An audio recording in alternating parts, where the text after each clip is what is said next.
Minasyaitonirrajim. Bismillahirrahmanirrahim. Assalamualaikum warahmatullahi wabarakatuh. Salam, Om Swastiastu, Namo Buddhaya, salam kebajikan, Rahayu Sagung Dumadi. Semoga seluruh makhluk di jagat semesta raya ini selalu dalam keadaan bahagia, damai, sejahtera.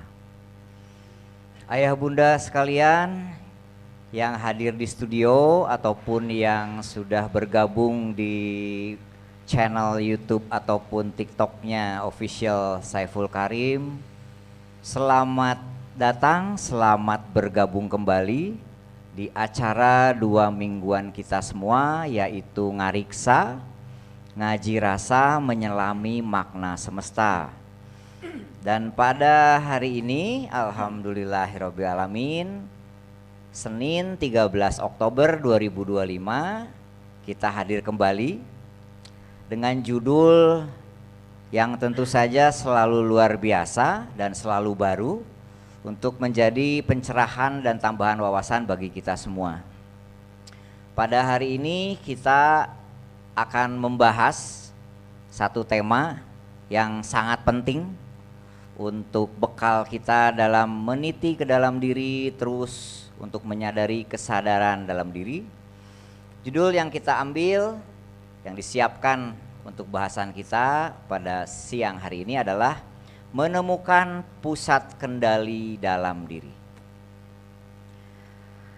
Kita siapkan pemahaman, pikiran, dan rasa kita untuk bisa menikmati kajian hari ini agar menjadi manfaat. Tak lupa pertama kali di dalam setiap kesempatan kumpulan ataupun kajian, kita sadari bersama bahwa kita bisa berkumpul pada siang hari ini bukan semata-mata karena kehebatan kita, tapi karena adanya sang daya hidup yang masih merestui dan meridoi kita bisa berkumpul. Beliau menjelma menjadi nafas yang tak lepas dari jantung, dari paru-paru, dari hidung kita yang selalu menemani setiap saat. Tak pernah tertidur, tak pernah terkantuk menemani. Dari situ kita bisa mendengar, bisa melihat dan seterusnya. Sehingga kita bisa menjadi kepanjangan Allah, kepanjangan Tuhan di dalam berkehidupan di bumi ini. Sehingga selayaknya dan sepatutnya kita selalu bersyukur. Mari kita buka kajian kita dengan membaca hamdalah bersama. Alhamdulillahirobbilalamin. Dan juga untuk keberkahan acara kita, kita sapa asmanya Allah yang Maha Pengasih, Maha Penyayang, Maha Segalanya. Seraya kita baca bersama basmalah. Bismillahirrahmanirrahim. Baik, ayah bunda sekalian yang di studio ataupun yang di YouTube ataupun yang di TikTok, mari kita mulai kajian siang hari ini di Ngariksa dengan judul Menemukan Pusat Kendali Dalam Diri. Izin saya hari ini mendampingi Ayahanda Guru. Selamat datang Ayahanda Guru, sudah hadir. Ya. Terima kasih Kang Yudi. Siap Ayah. Ayah izin nih saya membuka dengan satu pertanyaan mungkin menggelitik. Kalau saya suka dari judul dulu. Judulnya menemukan pusat kendali dalam diri, kan gitu ya Ayah. Kalau seperti itu berarti di dalam diri itu ada pusat kendali. Dan dia tugasnya mengendalikan. Berarti ada juga yang harus dikendalikan. Nah, itu mungkin nanti bukaan pertamanya. Nanti kita detailnya, jelasnya ayah bunda biar diuraikan oleh narasumber kita, Ayahanda Guru Saiful Karim. Kepada Ayahanda Guru di haturanan dipersilakan ayah, mangga.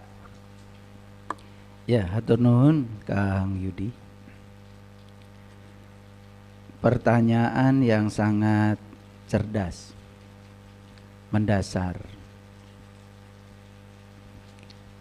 Kalau di dalam diri kita itu ada pusat kendali, sebetulnya pusat kendali dalam diri kita itu barangnya apa. Kalau ada pusat kendali, berarti pusat kendali ini tugasnya adalah mengendalikan. Lalu yang harus dikendalikan apa? Ini udah masuk ke, bukan pembukaan lagi ini. Ini udah masuk ke inti pembahasan kita. Saya mau sedikit cerita. Kita selama ini kan sering mengucapkan satu kalimat dalam sehari-hari, yang beragama Islam terutama. Sering mengucapkan kalimat Alhamdulillahi Rabbil Alamin. Saking akrabnya dengan kalimat itu, sampai-sampai Kang Yudi jarang yang penasaran. Sebetulnya di balik kalimat itu ada apa sih yang hendak disampaikan oleh Allah? Saya akan mulai dari situ. Alhamdulillahi Rabbil Alamin. Makanya kalau saya membacanya mungkin berbeda ya dengan para sahabat. Saya membacanya suka dipisah, Kang Yudi. Alhamdulillahi Rabbil Alamin. Karena banyak yang membaca Alhamdulillahi Rabb. Sedangkan hirob sendiri dalam teks bahasa Arab itu artinya perang. Okay. Makanya jangan heran ya, banyak orang yang sering baca kalimat itu tapi perang terus. Banyak konflik terus. Tidak damai terus, ya. Bahkan berusaha mencoba untuk mengontrol segalanya. Karena dia pikir kontrol itu adalah cara yang aman. Padahal kontrol, ya, kendali, hati-hati ya, itu berasal dari satu kesadaran yang rendah dalam diri kita. Karena semua orang yang mencoba mengontrol, biasanya dia didasari oleh rasa terancam, rasa takut. Ya, coba, orang yang mengontrol biasanya karena ada rasa takut. Dan mengontrol pasti menindas. Dan dia pikir dengan menindas, yang dikontrol itu akan terkontrol. Padahal semakin ditindas sesuatu, maka dia akan semakin memberikan perlawanan. Makanya kenapa ya kalau di India, Kang Yudi, ada namanya karma yoga. Karma yoga, ya. Kalau di Cina itu ada yang namanya Wu Wei. Kalau David Hawkins mengatakan ada yang namanya letting go. Ya. Nah, di Islam, di tradisi Islam itu ada kata Islam. Jadi Islam itu sebetulnya adalah bertindak tanpa memaksa. Jadi terus melakukan tindakan, terus bermimpi, terus membuat target-target, terus membuat rencana-rencana, tapi tidak ada kemelekatan sama sekali terhadap hasil. Karena kebanyakan orang kan hanya menyiapkan diri untuk apa? Untuk menang, tetapi tidak diajarkan untuk menerima kekalahan dengan tenang. Kebanyakan orang diajarkan untuk mencapai, tetapi tidak diajarkan untuk melepas. Dan dikiranya melepas itu merupakan kekalahan. Padahal melepas itu kemenangan yang sejati. Nah, kembali pada kalimat Alhamdulillahi Rabbil Alamin. Segala puji milik Allah. Rabbil Alamin itu ya sebetulnya lebih cocok kalau diterjemahkan sebagai suatu daya, suatu keberadaan, suatu energi yang tak terbatas di balik semua alamin. Jadi di balik semua alamin, alamin itu bahasa Arab dari kata alamat. Alamat itu artinya ciri. Jadi saking Allah itu ingin dikenal, maka beliau bermanifestasi. Salah satu manifestasinya adalah apa yang kita sebut sebagai ciptaan. Tetapi beliau tidak seperti tukang kursi. Kalau tukang kursi habis bikin kursi ya sudah, dia terpisah dengan kursinya. Tapi beliau Sang Maha Pencipta, setelah menciptakan apapun, beliau itu tidak pernah terpisah dari yang diciptakannya. Nah, beliau selalu ada di balik semua itu. Nah, yang ada di balik semua itulah yang disebut dengan keberadaan. Nah, keberadaan ini sering disebut juga kecerdasan semesta tanpa batas. Pikiran kita itu hanya bagian kecil saja dari keberadaan ini. Pikiran kita ini hanya bagian kecil saja dari kecerdasan semesta tanpa batas itu. Nah, siapapun yang menyadari sang keberadaan, saya menyebutnya sang kehadiran, ya, itu yang disebut dengan being of experiment. Being of experiment. Ada being itu keberadaan. Ada being of experiment, itu artinya pengalaman tentang keberadaan. Jadi keberadaan itu ada, meliputi semuanya.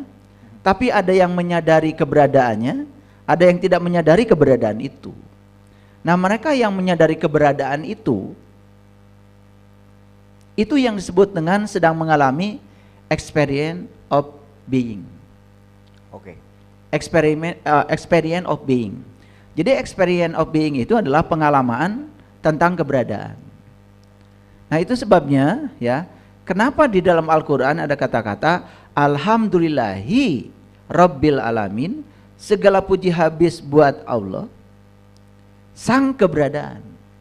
Itu adalah kesadaran yang harus dimunculkan bahwa tidak ada peristiwa di semesta ini tanpa adanya sang kehadiran, sang keberadaan, sang penyaksi, sang pengamat yang abadi, yang tidak akan pernah tersentuh oleh apapun. Nah, itulah sebetulnya yang harus ditemukan oleh semua manusia kalau ingin hidupnya damai. Itu yang disebut dengan pusat kendali, yang sering disebut sebagai kesadaran murni atau sebut saja kesadaran. Nah, terus memangnya kalau ada pusat kendali yang mengendalikan, terus apa yang harus dikendalikan pada diri kita? Yang harus dikendalikan itu semua penyebab yang menyebabkan kita hidup menderita, semua penyebab yang membuat kita hidup menjadi gelisah, celaka, jauh dari sumber-sumber kedamaian. Apa saja? Satu yang harus dikendalikan oleh kita itu bernama emosi. Dan emosi itu adalah respon kompleks, ya, setiap diri terhadap segala stimulus yang datang. Emosi ini sangat subjektif, Kang Yudi, sangat bergantung pada setiap orang. Makanya saya sebut emosi ini adalah respon kompleks.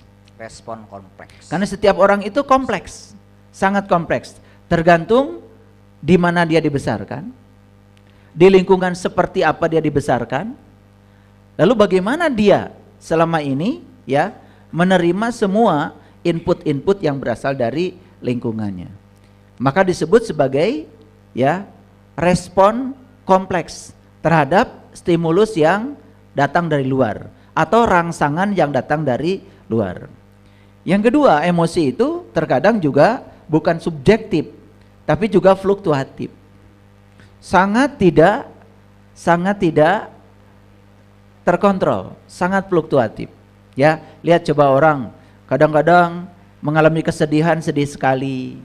Ya, mengalami kebahagiaan, bahagia sekali. Ya. Itu ketika marah, meluap-luap kemarahannya, ya kan? Dengan kata-kata dan lain sebagainya. Itu emosi. Nah, itu yang harus dikendalikan. Pernah nggak menyaksikan orang yang kehilangan kendali, lalu emosinya itu menjadi fluktuatif?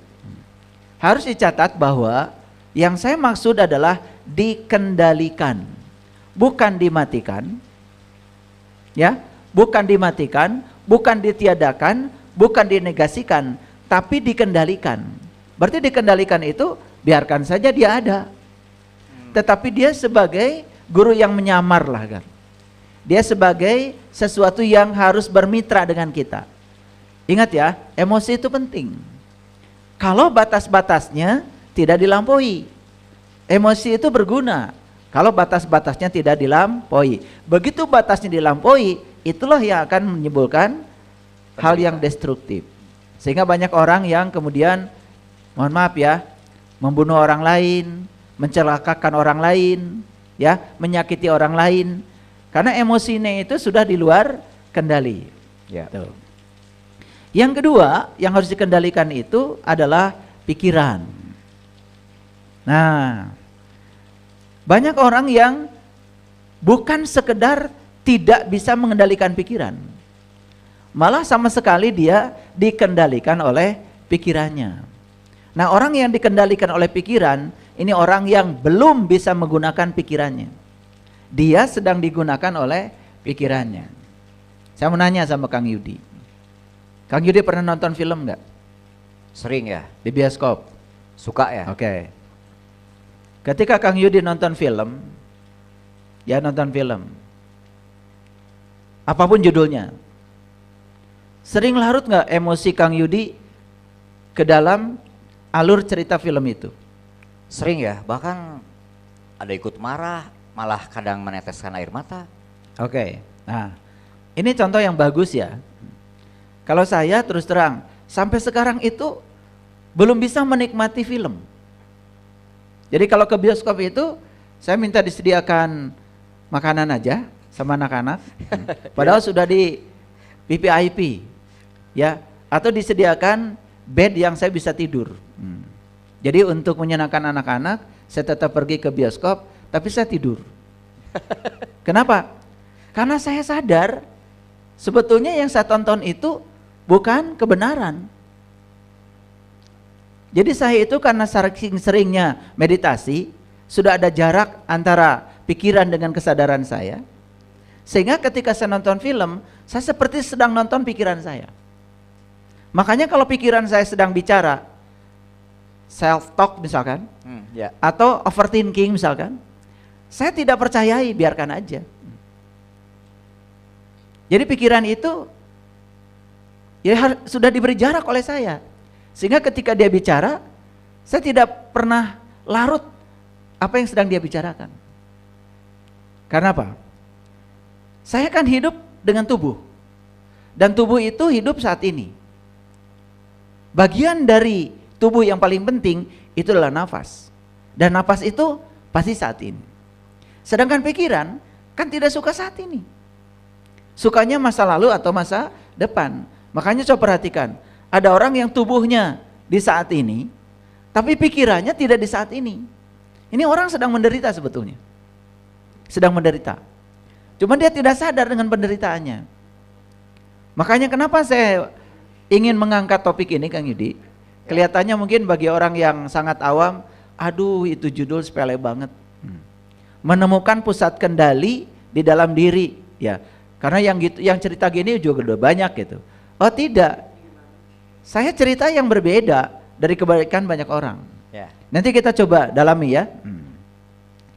Ini Bapak Ibu, tadi Kang Yudi kan nonton film, sampai meneteskan air mata, sampai ikut marah, sampai berpihak misalkan kepada yang punya lakon, sampai membenci yang antagonis di lakon itu. Lebay pokoknya ya. Ini Kang Yudi ini sebetulnya seperti ada arus air di sungai. Kang Yudi itu menceburkan diri ke arus itu. Bukan harusnya kan Kang Yudi itu nonton aja arus itu. Selamat kan? Nah, tapi bagus ya, contoh ini bagus. Contoh begini bagus. Harus ada contoh yang kayak gini. Makanya saya bilang tadi ke Kang Yudi, kok saya nggak bisa sampai sekarang. Kalau saya nonton film itu, saya tahu kalau itu bohong. Jadi saya tidak bisa, apalagi harus larut, ya, apalagi harus nangis, kan bohong gitu loh. Dan mungkin karena terlalu terbiasa saya menjaga jarak antara saya dengan pikiran, si kesadaran, si keberadaan, ya, dengan pikiran saya. Jadi saya di mana-mana itu ya, kalau nonton sesuatu, apalagi telenovela atau sinetron, ya makanya saya tidak tertarik. Kenapa? Kan itu bohong gitu. Nah sama seperti pikiran. Nah ini Bapak Ibu, nah bahaya ya. Bapak Ibu kan sering percaya ketika pikiran sedang bicara. Betul nggak? ketika pikiran bilang gini, jangan pergi ke sana, macet. Padahal itu kan bohong. Karena belum terjadi ya. Kan sebetulnya kita belum ke sana. Ya. Betul nggak? Nah, tapi sering dipercaya. Akhirnya apa yang didengar dari pikiran dijadikan keputusan kan? Nah, itulah bahayanya ketika kita mengidentikan diri sebagai pikiran, lalu kita percaya pada apa yang dikatakan oleh pikiran, padahal itu hanya ilusi pikiran. Bahaya nggak itu? Bahaya. Kenapa? Karena si pusat kendalinya nggak jalan. Jadi yang kedua adalah pikiran kan gitu. Ya. Yang ketiga yang harus dikendalikan apa itu? Sikap. Reaksi. Bapak Ibu mau bersikap apa terhadap situasi? Kan itu kebebasan ada pada kita. Tapi ketika kita mengambil sikap yang salah pada satu situasi, bisa celaka nggak Kang Yudi? Sangat bisa. Sangat bisa. Misalkan begini ya, kita sudah menyangka kalau orang itu memang sumber kesalahan. Jadi apapun yang dia lakukan itu selalu salah menurut kita. Karena definisi di otak kita, dia ini adalah sumber kesalahan. Sebut saja dia orang jahat. Sampai kita tidak melihat lagi sedikit pun kebaikan dari dia. Sehingga ketika dia melakukan apapun, sikap kita selalu jahat sama dia gitu. Negative thinking terus. Betul. Padahal kan belum tentu. Nah, padahal kita kan punya sikap yang lain. Sikap yang lain. Nah, ini ada penelitian di fisika, ada yang namanya prinsip ketidakpastian Heisenberg namanya. Jadi begini. Ketika kita memfokuskan diri pada sesuatu yang disebut dengan realitas, maka kita sama sekali tidak bisa mengontrol sesuatu yang di luar itu. Oke. Betul ya? Logis, betul. Ya kan? Itu namanya prinsip ketidakpastian Heisenberg itu. Makanya ketika kita mengontrol sesuatu, sebenarnya kita itu sedang kehilangan kontrol terhadap sesuatu yang di luar kita. Padahal itu sudah mengancam kita, cuman kita tidak sadar. Jadi yang ketiga itu adalah sikap. Ya. Nah, yang keempat yang harus dikendalikan adalah ego. Nah, ego itu adalah diri pribadi kita yang terbentuk ya oleh kebanyakan memakan program-program ya, sehingga kita menjadi lupa dengan diri kita yang asli. Dan kita menyangka diri yang diinputkan program-program ke dalam diri kita itu, kita menyangka itu diri kita. Padahal itu diri palsu kita. Nah, ego ini sangat berbahaya. Apa bahayanya ego? Ego itu tidak siap menerima kekalahan karena dia selalu siap menang. Ego itu tidak siap untuk melepaskan karena dia tuh selalu ingin mencapai. Ego itu itu akan sangat terluka ketika ekspektasi dia tidak dipenuhi. Dan banyak orang yang frustrasi kan, karena apa? Karena dia dikendalikan oleh ego. Nah, kira-kira 4 utama itu yang harus menjadi kendali kita. Jadi yang pertama adalah emosi, yang kedua adalah pikiran, yang ketiga adalah sikap, dan yang keempat adalah ego. Siapa pusat kendalinya? Pusat kendalinya adalah sang keberadaan, sang kehadiran, sang kesadaran. Nah, oleh karena itu, kenapa ajaran leluhur kita sering mengatakan pulang kamu ke jati diri. Nah, pulang ke jati diri sebetulnya supaya kita menemukan kembali ya diri yang jauh lebih besar dari sekedar yang saya sebutkan tadi. Diri yang lebih besar dari sekedar emosi, dari sekedar pikiran, dari sekedar sikap, dari sekedar ego. Karena dalam diri kita itu ada sang keberadaan. Ada kesadaran murni. Makanya latihan yang paling dasar adalah cobalah belajar pulang ke tubuh kita sendiri. Pulang ke tubuh aja dulu. Kenapa harus pulang ke tubuh? Karena kita ini, ya, mohon maaf ya, belum tentu yang semua hadir di sini sedang ada di tubuhnya. Belum tentu. Siapa tahu sedang ada di dalam imajinasi pikirannya. Sedang di mana gitu loh. Atau sedang di masa lalu. Atau sedang di masa depan. Sedangkan tubuh adanya di saat ini. Jadi pulang ke dalam tubuh berarti pulang ke saat ini. Nah, sekarang mau saya tanya, bagian yang paling penting dalam tubuh apa menurut Bapak Ibu? Apa? Nafas. Bagian yang paling penting di tubuh kita nafas. Berarti pulang ke dalam tubuh, sebetulnya kita pulang kepada satu ruang sunyi yang sangat suci yang bernama nafas. Ketika kita pulang ke nafas, maka disitulah kita sedang the power of now. Kita sedang memasuki saat ini. Nah, kebanyakan kita tidak suka berlama-lama berkunjung ke saat ini. Makanya coba ada latihan mindfulness, Ya. ada latihan meditasi. Bahkan tadi ya, saya langsung share ya ketika saya sedang olahraga.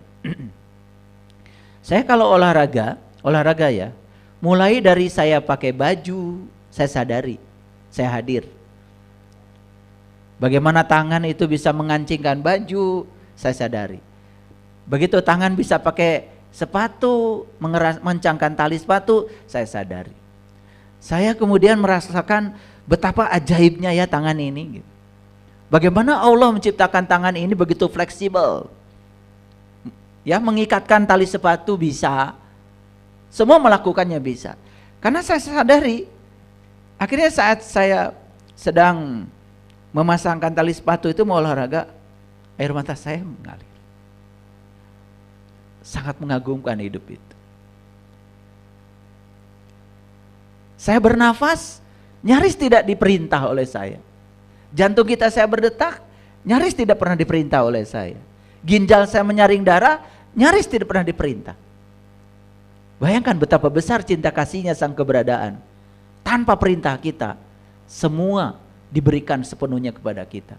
Cuman karena kita jarang hadir, jarang berada di sini, waktu sedang mengikatkan tali sepatu, otak kita sudah bergerak maju ke depan, mau lari. Ya. Dan saya nggak mau. Saya hadir aja nalikan sepatu. Nah, setelah itu saya naik ke treadmill.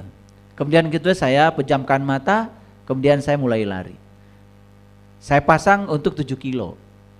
Nanti kalau sudah 7 kilo langsung treadmill saya akan kasih tahu, tit sudah udah keringatan.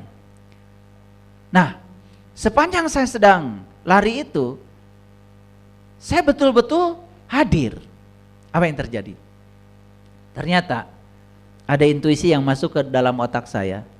Meditasi itu, kata intuisi itu, meditasi itu adalah menyadari segala hal yang sedang terjadi saja.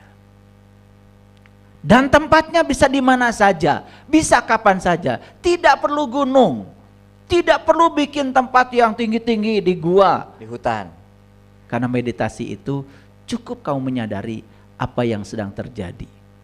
Tanpa penghakiman, jadilah kamu seorang pengamat. Saat itu kamu sedang pulang ke tubuhmu sendiri, sedang pulang ke jati dirimu. Sesederhana itu. Wow. Oke. Aduh, saya speechless nih. Jadi ternyata kendali dalam diri itu, Ayah tadi menyampaikan sang keberadaan, sang kehadiran. Kalau di tradisi atau agama Islam, mungkin boleh saya menyatakan diri saya nih ya, pandangan atau pemahaman saya. Dialah Allah yang melinggih di dalam diri saya. Dan jika salah satu caranya adalah kita meditatif. Meditatif itu berarti selalu eling, selalu sadar akan saat ini, di sini, sekarang. Terhadap apa yang terjadi di luar ataupun yang di dalam. Itu berarti salah satu cara kita untuk meditatif, untuk menyadari, untuk tanda kutip kalau sesuai judul, menemukan sang kehadiran, sang keberadaan yang ada di dalam sini. Berarti saya jadi ingat ada satu Asmaul Husna mungkin ya yang Al-Musyawwir. Allah itu adalah sang arsitek agung gitu.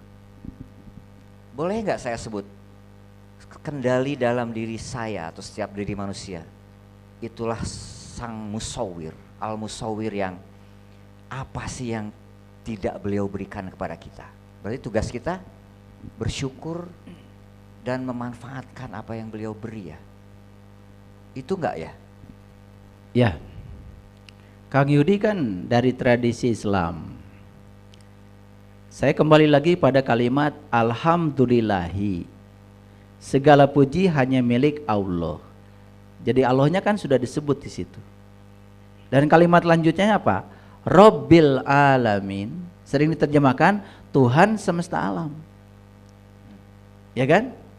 Nah, apakah setiap orang Islam Tuhannya adalah Allah? Belum tentu. Ya. Kalau ngaku sih boleh. Karena Tuhan itu kan apa saja yang dia percayai menurut persepsi dirinya, dan dia memberikan kekuatan menyelamatkan. Karena ada orang yang merasa diselamatkan oleh uangnya, oleh jabatannya, oleh hartanya. Bahkan ada orang yang mungkin berani ya menyatakan bahwa orang lain di mana dia bergantung kepada orang itu dan segala kebutuhan hidupnya dipenuhi, mungkin lebih dipentingkan daripada Allah. Karena dia tidak kenal kepada Allah. Ya tentu saja saya berharap kalau kita sudah menuhankan Allah, ya kenali Allah. Supaya kita menuhankan Allah yang sebenarnya, bukan Allah yang menurut persepsi kita sendiri. Jadi saya setuju dengan Kang Yudi bahwa sebetulnya Rob itu, Robbil Alamin, Tuhan. Nah dalam tradisi Islam, sang keberadaan itu ya Allah. Tetapi kita juga jangan kemudian mengecilkan istilah lain dari tradisi lain. Apalagi mereka sudah tahu barangnya, cuman beda sebutannya. Ada yang menyebut Sang Hyang Taya, nggak apa-apa. Ya. Ada yang menyebut kecerdasan semesta tanpa batas, ya nggak apa-apa. Ya silakan aja menyebutnya apa. Karena yang paling penting kan ketika kita menyebut, kita tahu alamat yang disebut, karena kita udah kenal. Jadi saya setuju itu. Tetapi ya tentang Al-Musawwir tadi, ya saya kurang begitu setuju dengan sang keberadaan itu adalah Al-Musawwir. Karena Al-Musawwir ini kan artinya arsitek agung. Yang namanya arsitek seperti Kang Yudi kan arsitek. Itu kan pasti bikin gambar di pikiran Kang Yudi, lalu mewujudkan apa yang ada di pikiran Kang Yudi ke dalam gambar, kemudian ke dalam bentuk wujud nyata, gedung bertingkat dan lain sebagainya. Kan begitu prosesnya. Ya. Itu tugasnya Al-Musawwir. Tapi sang keberadaan itu jauh melampaui dari itu. Dia adalah kesadaran murni. Jauh melampaui itu. Sumbernya segala kreativitas, sumbernya cinta, sumber kekuatan positif, jauh melampaui itu. Tetapi ketika sang keberadaan ini ya mendapatkan mendapatkan input. Misalkan gini ya, Kang Yudi ingin bikin gedung. Ya. Kan sebenarnya yang ingin bikin gedung itu bukan sang keberadaan, tapi Kang Yudi kan. Nah, Kang Yudi meyakini kalau pasti uangnya ada. Kang Yudi meyakini pasti gedungnya akan jadi. Kang Yudi meyakini tidak akan sulit prosesnya. Nah, Kang Yudi itu sedang meyakini, bukan sedang menginginkan. Berarti Kang Yudi sedang memancarkan energi kepada sang keberadaan. Nah, sang keberadaan itu kemudian merespon energi yang disampaikan. Terjadi proses resonansi. Di situ Al-Musawwir itu hadir. Wow, oke. Wah, berarti ya saya tadi punya pemahaman Al-Musawwir ternyata itu hanya sepersekian bagiannya dari sang keberadaan ya. Betul. Ternyata sang keberadaan itulah memang pusat kesadaran, pusat semesta sesungguhnya. Baik, nah tadi ada 4 hal ya, dari mulai ego, bagaimana kita bersikap, kemudian emosi, dan yang seterusnya tadi itu hal-hal yang sangat mungkin menjadi gangguan kita lupa gitu kepada sang keberadaan. Salah satunya meditatif tadi dengan meditasi. Jadi meditasi itu sesungguhnya tidak berarti saya duduk bersila, mengatur nafas, tidak sebatas itu berarti ya? Ya, itu latihan meditasi. Oke. Itu latihannya. Jadi kita menyadari nafas, duduk bersila dengan sikap tertentu. Itu latihannya. Latihan untuk ya kembali ke tubuh. Bagian yang paling penting dari tubuh adalah nafas. Ya. Itu baru latihan kembali ke nafas. Oke. Itu. Nah, meditasi yang sebenarnya terjadi di setiap ruang dan waktu. Ketika kita menyadari segala hal yang terjadi. Apa saja yang terjadi, termasuk yang sedang terjadi di pikiran. Tidak hanya yang di luar dari diri kita, yang di dalam diri Yang di kita dalam. juga. Misalkan gini, Kang Yudi mau meditasi. Apa sih tujuan meditasi? Kan sebenarnya tujuan meditasi itu adalah melampaui pikiran. Melalui pikiran. Karena kita sadar ada kecerdasan yang jauh melampaui pikiran. Itu sumbernya kreativitas, sumber cinta, ya, sumber kekuatan positif ada di situ. Ya. Ya. Jadi Kang Yudi ini mengakses itu karena menyadari betapa terbatasnya pikiran. Ingin memasuki sesuatu yang jauh lebih besar dari sekedar pikiran. Karena sadar kalau pikiran ini hanya bagian kecil dari keberadaan tadi. Nah, kemudian Kang Yudi ingin mengakses ke sana. Nah, tadi latihan meditasinya adalah menyadari napas. Yes. Karena apa? Karena ketika kita menyadari napas, coba latihan. Pikiran kita itu ketika kita menyadari napas, pikiran itu jadi tidak terlalu sibuk. Energinya itu seolah-olah diserahkan pada kesadaran ketika menyadari napas. Tapi meditasi yang sebenarnya sebetulnya adalah menyadari segala hal yang terjadi tanpa penilaian, tanpa penghakiman. Jadi seperti langit yang sedang menyadari datang perginya awan. Perhatikan saya. Makanya ketika sedang meditasi, ada yang datang di pikiran, ya biarkan. Ada yang pergi dari pikiran, ya biarkan. Kenapa? Langit itu tidak pernah jadi awan. Dan awan tidak pernah bisa merusak langit. Jadi sebetulnya ya, setiap orang tuh harusnya tidak ada yang terluka, Kang Yudi. Seharusnya. Ya. Seharusnya. Setiap orang itu tidak ada yang sakit hati, seharusnya. Karena luka dan sakit hati itu jelas dari ego. Bukan dari kesadaran, bukan dari sang keberadaan. Kita yang sebenarnya bukan awan putih, bukan awan hitam. Kita yang sebenarnya adalah langit yang menyaksikan awan putih dan awan hitam datang silih berganti. Makanya termasuk yang terjadi di pikiran itu jangan di stop. Banyak orang yang salah mengajarkan meditasi. Ya pokoknya meditasi itu menyetop yang ada di pikiran. Oh, udah salah. Saya kasih tahu ya salahnya. Begitu pikiran di stop, dia semakin menguasai kita. Karena segala sesuatu yang ditekan, pasti dia akan memberikan perlawanan. Itu hukum alam, itu namanya aksi reaksi. Jadi bukan semakin merendah, dia semakin menguat energinya.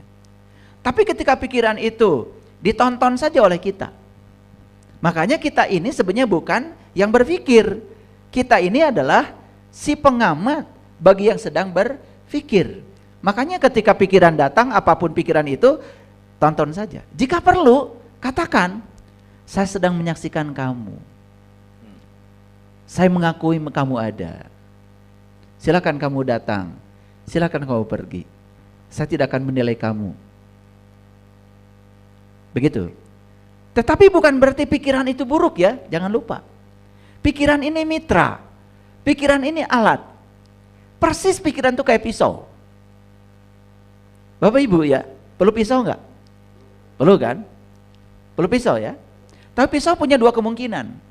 Bisa melakukan tindakan yang positif, bisa melakukan tindakan yang negatif. Kan tergantung kontrol kita. Ya. Tapi ketika dia digunakan untuk hal yang positif, tentu saja ibu bapak tidak akan merasakan wanginya goreng bawang kalau nggak ada pisau. Ya. Ada jasa pisau loh di situ. Diiris-iris dengan rapi sehingga jadi goreng bawang. Jangan lupa bahwa kita butuh pisau. Awas ya, jangan buang pisau. Saya tidak butuh pisau. Karena pisau berbahaya. Awas. Berbahaya bagi mereka yang tidak bisa mengendalikan pisau itu. Ya. Bagi dia yang bisa mengendalikannya, dia adalah sesuatu yang harus menjadi mitra kita. Ini hati-hati ya. Banyak yang ingin mencoba mematikan pikiran. Padahal pikiran itu mitra, alat. Tidak ada temuan seperti yang sekarang kita rasakan, termasuk mic yang dipegang Kang Yudi, HP Kang Yudi, laptop saya, mic saya. Tidak ada teknologi ini kalau tidak ada pikiran. Semua produk teknologi itu buah pikiran. Jadi jangan coba-coba kemudian menegasikan pikiran. Karena pikiran itu penting, dia sebagai alat. Makanya orang bijak mengatakan pikiran itu adalah ya pelayan yang sangat baik, tetapi dia menjadi majikan yang sangat berbahaya. Nah, makanya kita harus tahu batasnya. Batasnya. Nah, jadi kembali ke pertanyaan Kang Yudi ya, yang tadi, apakah sang keberadaan ini bisa disebut apa saja? Ya terserah. Mau disebut Allah, mau disebut Sang Hyang Taya, mau disebut apa saja. Yang penting Kang Yudi mengalami experience of being. Ya. Pengalaman keberadaan. Itulah sebetulnya yang akan mendorong kita pada ketuhanan. Wow. Dan puncaknya akan mendorong kita pada kemanusiaan. Ya betul. Pancasila nyambung banget kepada Pancasila, ketuhanan, kemanusiaan. Oke, keren. Makanya Pancasila tidak Tuhan yang Maha Esa, tidak. Tapi ketuhanan. Tuhan itu being. Tapi ketuhanan, pengalaman ketika bermanunggal dengan Tuhan. Ya. Makanya siapa yang menyadari ketuhanan yang Maha Esa, berarti dia menyadari bahwa dia siap untuk bermanunggal dengan dia sang keberadaan untuk menyerap sifat-sifatnya, sehingga dia kesipati sifat-sifat dari sang keberadaan, yaitu kesadaran. Terbayang gak kalau Allah itu terluka? Kebayang gak kalau Allah itu tersinggungan kayak kalian? Terbayang gak kalau Allah itu melakukan penghakiman? Benar salah, baik buruk, suka tidak suka. Terbayang gak kalau Allah itu misalnya berpihak ke Persib, tetapi tidak berpihak ke klub lain misalnya? Kebayang gak? Coba bayangkan ya, setiap klub mau main bola, kan doanya kepada Tuhan yang sama. Iya betul. Tapi Allah tidak bingung. Ya udah, siapa yang paling rajin latihannya, ya sudah, dia pasti akan menjadi yang sangat memiliki kemungkinan untuk menang. Gitu aja kan? Jadi sang keberadaan ya cuman hadir saja menjadi penyaksi di balik itu semua. Ya, jadi jangan percaya ya. Ini klub-klub sepak bola, misalkan tiba-tiba ada orang yang menyatakan kalau didoakan sama saya nanti akan menang, misalkan gitu ya. Yang penting kasih duit sama saya, gak usah latihan. Gitu. Tuh, gak usah, jangan percaya itu, jangan percaya. Itu sudah berlawanan dengan sifat keberadaan. Gitu Kang Yudi. Siap Ayah. Baik, kesimpulan yang tambahan lagi bagi kami ini bahwa sang keberadaan itulah pusat kendali kita. Mau dimaknai seperti apa, itulah sang kekuatan terbesar di dalam diri. Kalau tadi di Islam menyebutnya Allah, Sang Hyang Taya atau apapun, bagaikan air mungkin ya, mau disebut water, disebut air, disebut cai, silahkan. Yang penting kita sudah menikmati rasa dan sejuknya air. Siap, itu satu. Nah, saya mau balik lagi ke yang tadi 4 besar yang menjadi gangguan kita untuk jadi lupa kepada sang kesadaran, sang keberadaan. Ada ego, ada emosi, ada pikiran, ada sikap atau reaksi. Apakah itu hal yang tanda kutip punya kamar masing-masing terpisah-pisah ya? Ataukah itu seperti adik kakak dalam satu keluarga? Awalnya hadir sang ego, ego jadi membuat emosinya hadir, emosi membuat pikiran terganggu, keluar dari batasan tadi, sehingga bereaksilah jadi sikap yang tanda kutip tidak seharusnya. Apakah ada urutan sambungan seperti itu atau sesuatu yang terpisah-pisah ya? Ya, setuju sekali. sebetulnya itu bukan satu kesatuan yang terpisah. Ya. Cuman dalam ranah sains, dalam ranah psikologi itu terkadang supaya gampang untuk memahaminya, kemudian dibuat pemisahan-pemisahan seperti itu. Itu hanya pendekatan pembelajaran aja. Tetapi ya ketika kita sedang dalam kehidupan, kita hampir tidak bisa memisahkan yang mana emosi, yang mana ego, ya, yang mana sikap, yang mana pikiran, itu semua sudah bercampur-campur. Tapi yang paling penting dari itu adalah, coba perhatikan, pernah nggak Kang Yudi memahami kenapa orang marah? Karena reaksi dari sesuatu yang masuk ke telinga, ke mata, dia nggak suka. Oke. Jadi sebetulnya ketika dia sedang marah, kan sebetulnya dia sedang melumpuhkan. Ketika dia sedang marah, dia itu kan sebetulnya sedang memberi makan pada ego. Oke. Ya. Nah, pernah nggak Kang Yudi berada pada posisi sedang dimarahi orang? Sering ayah. Oke. Apa yang Kang Yudi lakukan? Mengelus dada. Dan ya kadang saya kesel ya. Seringnya kesel malah. Kalau bukan ini mah saya gitu ya. Iya. Biasa ya, manusiawi ya. Ya. Jadi sebetulnya ketika Kang Yudi itu bereaksi marah kepada orang yang marah pada Kang Yudi, sebenarnya Kang Yudi itu sedang melumpuhkan diri Kang Yudi. Merugikan saya sendiri. Karena Kang Yudi sedang dikendalikan oleh pihak lain. Ya, ya.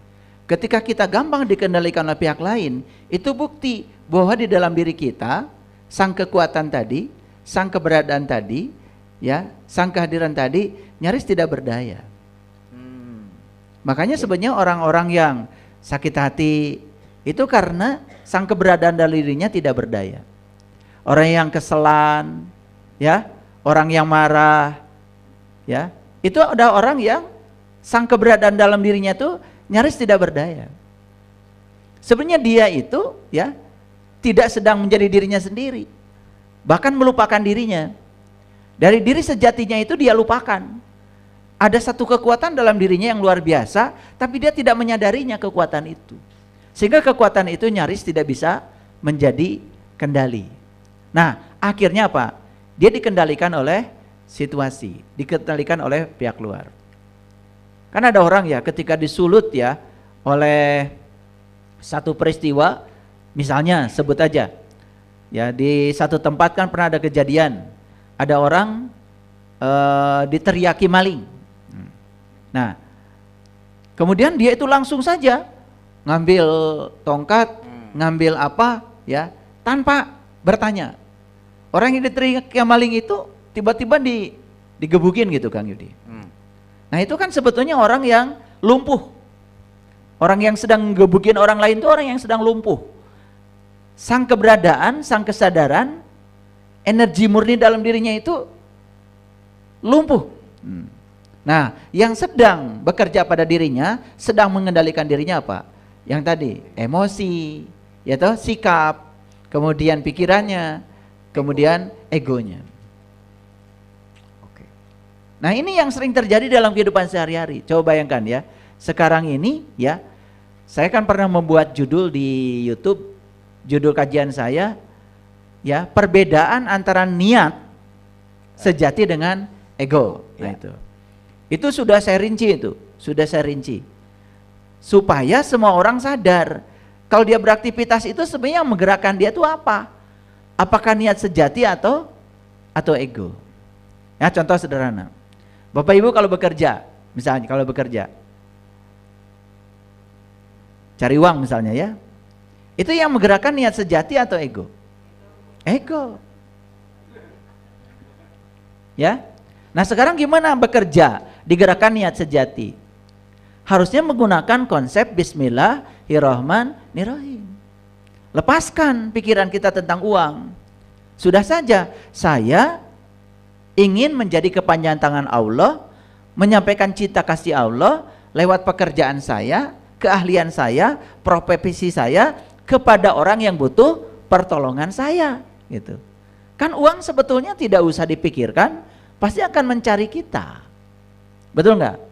Tetapi dari awal kita sudah berpikir uang, uang, uang, uang. Nah, ego ya ketika tidak mendapatkan uang itu, apalagi mendapatkan kegagalan, pasti dia akan marah kan? Betul nggak? Yap. Gitu. Nah, ketika ego itu marah, karena semua energi kita dipindahkan pada ego, sehingga si sang kesadaran lumpuh kan. Nah, itulah yang diceritakan kalau di Bali itu ada tari kecak tentang Rama dan Sinta.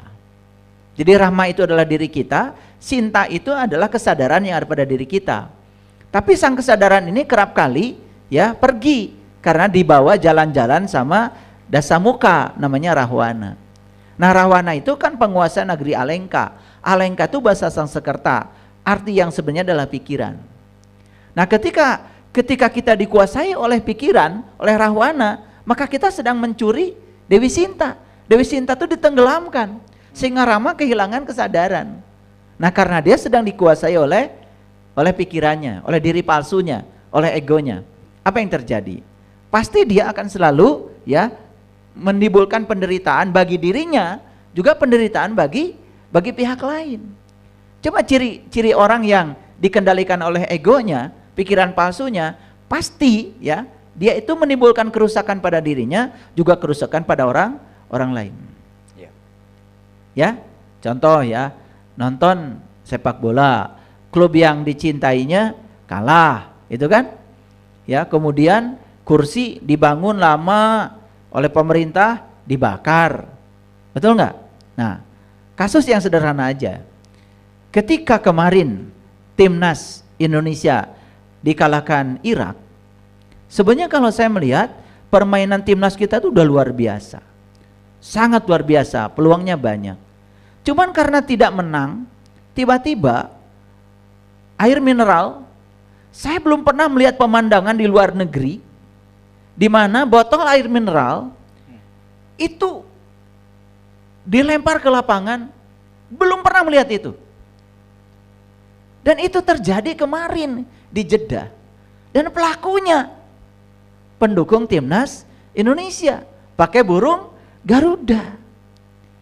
Siapa yang sedang mengendalikan dia? Saya sebenarnya nonton pertandingan kemarin itu malu, sangat malu, sedih sekali. Ya, karena ego itu hanya menyediakan ruang untuk menang. Makanya kata-kata yang keluar dari ego apa? Ya, harga mati, harus menang. Dan kata-kata itu meluncur dari pejabat, manajer, betul nggak? Itu dari orang yang mengatasnamakan dirinya itu, katakanlah panggede gitu loh. Nah, rakyat yang kecil itu tidak siap. Nih kalau saya ya jadi manajer, ya pasti akan saya bilang, dalam sepak bola itu cuma dua kemungkinannya, menang dan kalah. Kita sudah berusaha semaksimal mungkin, tapi kemungkinan itu 50-50. Yuk kita belajar menerima, ketika menang kita senang, ketika kalah kita tenang. Kalau saya begitu, tapi kan saya bukan manajer klub manapun Kang Yudi, kecuali klub Tarkam lah barangkali, pernah saya dulu. Nah ini, dan ini kan sangat berbahaya. Sampai sekarang kita diajarkan menang, tidak diajarkan untuk tenang ketika kalah. Diajarkan untuk mencapai sesuatu, tapi tidak diajarkan untuk melepaskan sesuatu yang dicapai, karena pada gilirannya suatu saat harus kita lepaskan. Nah, siapa yang sedang mengendalikan kita? Situasi luar diizinkan untuk mengendalikan diri kita, sampai kita kehilangan jati diri kita sendiri. Ya, begitu Kang Yudi. Wow, tepuk tangan dong, keren banget kajiannya. Ya, Ayah Bunda, sebelum saya pandu lagi, dari teman-teman di studio ada yang mau ditanyakan? Mangga, silahkan. Tolong mic-nya disiapkan buat sahabat kita. Monggo. Oh, ngacung Pak, yang mana tadi Pak? Monggo, silahkan Pak. Dari mana, nama, silahkan. Saya nama Yanto Herianto dari Ciparai. Terima kasih atas kesempatannya untuk bertanya. Saya saat tadi menyimak, mana sih perbedaan antara pikiran dan intuisi. Di sana kita harus bagaimana caranya untuk membedakan antara pikiran dan intuisi kita gitu. Terima kasih, segitu saja. Hatur nuhun, silakan Ayah. Ya. Apa sih bedanya? Ini dasarnya dari pikiran, ini dasarnya dari intuisi atau sebutnya dari kesadaran. Sederhana sebetulnya. Yang datang dari pikiran itu selalu berulang. Oke. Makanya yuwaswisu, ya, selalu berulang. Kalau yang datang dari intuisi tidak pernah berulang, cuma sekali. Contoh gini ya, kita mau melakukan kebaikan, intuisi sudah bilang, sudah lakukan saja, cuma sekali. Tapi kemudian ya, kemudian datanglah yuwaswisu dari pikiran. Ya. Misalkan capek, nah, sudah. Berikutnya datang lagi, kan kamu baru datang. Berikutnya kan enak aja, masa melakukan itu lagi? Nah, terus aja berulang-ulang. Sampai dia itu berhasil. Itu bedanya. Makanya kalau intuisi itu tidak pernah ada pengulangan. Makanya saya kalau dapat intuisi, itu langsung saya catat. Saya kalau lagi olahraga nih, dapat intuisi, saya stop dulu treadmillnya, saya turun, saya catat. Makanya saya sudah punya note khusus untuk mencatat semua yang datang dari intuisi. Karena kalau tidak buru-buru dicatat, itu lupa Pak Yanto. Itu aja bedanya. Ya, tentu saja perbedaan berikutnya, kalau yang berasal dari kesadaran diikuti, pasti akan menimbulkan berkah, pasti akan menimbulkan manfaat, pasti membawa kebaikan. Tapi yang berasal dari pikiran pasti akan menimbulkan dampak-dampak yang berbeda. Ya, begitu.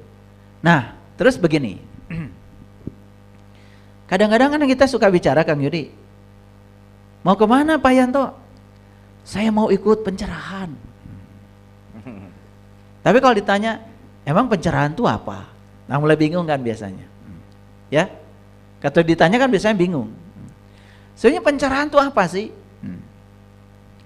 Kalau saya mengatakan pencerahan itu adalah kalau kita punya kesadaran akan adanya keberadaan, dan kemudian kita tinggal di keberadaan itu dalam rasa berkesadaran, itulah pencerahan. Oke. Paham ya? Saya bikin kalimatnya supaya sederhana ya. Ya. Jadi kalau Bapak Ibu ingin hidupnya tercerahkan terus, sederhana. Yuk pulanglah pada kesadaran akan keberadaan. Lo tinggallah di keberadaan itu dalam rasa berkesadaran.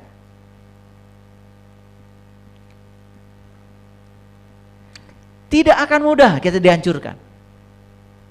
Ya. Itu benteng kita. Itulah pusat kendali kita. Ada nggak orang yang gampang dihancurkan? Sering berubah dengan apa kata orang tentang dirinya. Dibicarakan sedikit saja tentang dirinya langsung berubah. Ya, dihina orang lain langsung jatuh. Banyak yang kayak gitu. Banyak. Nah, ini masalahnya apa? Masalahnya karena dia belum punya kesadaran tentang keberadaan. Dan dia belum tinggal di rasa berkesadaran itu. Karena dia belum tercerahkan. Jadi manusia tercerahkan itu cirinya apa? Ya sudah tidak bereaksi apa-apa. Bukan banyak pengetahuan. Bukan sudah cerita, oh saya meditasi di Tibet, meditasi di China, meditasi di Bali, gitu ya. Ketika tersinggung sedikit aja, ya, kesenggol langsung melotot. Itu belum tercerahkan. Nah, wujud orang yang sudah tercerahkan, dia damai setiap saat. Makanya orang yang sudah di level seperti itu, alam semesta pun pasti merindukan dia. Pasti merindukan dia. Kenapa? Karena yang keluar dari mulutnya selalu kata-kata yang menyejukkan, ya, pandangan matanya sudah terbebas dari segala kecurigaan. Makanya dalam ajaran Tibet Itu sering dikatakan, sentuhlah matamu selembut bulu ayam. Nah, sentuhlah matamu selembut bulu ayam artinya, ya, ajari matamu supaya melihat dengan kelembutan. Tidak ada kecurigaan. Kan banyak orang yang memandang dengan kecurigaan. Betul nggak? Nah, orang yang selalu curiga pada orang lain, karena yang dilakukan orang lain, itu masih dilakukan oleh dirinya. Ya. Jadi kalau kita benci sesuatu pada orang lain, yang kamu benci itu sebetulnya, itu orang lain itu hanya sedang mengingatkan bahwa dari dalam diri kamu masih ada energi itu. Nih saya kasih tahu, pernah nggak Bapak Ibu benci sama orang lain? Pernah kan? Nah, sebetulnya orang lain yang dihadirkan semesta kepadamu itu sebetulnya sedang mengingatkan saja bahwa energi kebencian yang ada pada orang ini ada pada kamu. Itu aja. Harusnya bukan menyerang orang itu, harusnya memperbaiki diri gitu loh. Oh, kok saya masih tidak suka ya orang lain melakukan itu? Oh, berarti saya sebenarnya masih memiliki energi ketidaksukaan itu gitu. Introspeksi jadinya gitu ya. Iya, harusnya semua ke dalam. Nah, makanya saya mengajak kita semua, yuk ya, tidak usah pusing-pusing. Bagaimana mengendalikan emosi, bagaimana mengendalikan pikiran, bagaimana mengendalikan sikap, bagaimana mengendalikan ego. Tidak usah satu-satu pusing. Sudah, kembali saja pada satu kesadaran bahwa di dalam diri kita ada sang keberadaan, dia abadi, tidak terjebak oleh kehidupan, tidak terjebak oleh kematian, akan selalu ada selama-lamanya.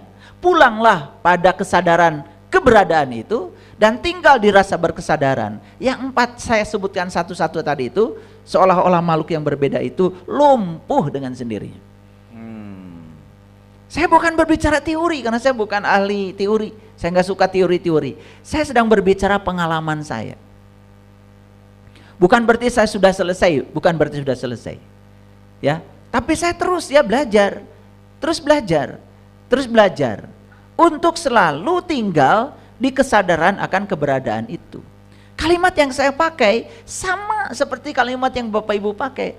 Alhamdulillahi Rabbil Alamin. Sama kan? Sama, cuma beda kesadaran aja. Ya, saya mengucapkannya dengan penuh kesadaran itu aja. Gitu. Bagus ya pertanyaan dari Pak Yanto. Itu pertanyaan banyak orang kan sebetulnya ya. Sering pertanyaan seperti itu. Tidak bisa membedakan. Ya. Makanya gini saya kasih tahu. Kalau intuisi sudah nyuruh langsung lakukan. Tidak usah ada perdebatan di dalam. Karena yuwaswisu fisudur. Nah, kan yuwaswisu fisudur. Si pembisik-pembisik kesadaran itu akan datang berulang-ulang. Karena ego itu tidak siap kalah. Dia akan memaksakan dirinya untuk siap menang. Makanya banyak orang yang hidup kemudian dengan memaksakan segala sesuatu sesuai dengan ekspektasinya. Sebetulnya yang memaksakan itu niat suci atau ego? Ego. Niat suci itu tidak pernah memaksakan. Coba perhatikan. Ya. Begitu kita sudah menanam biji, ya sudah, ditimbun, disiram aja setiap saat.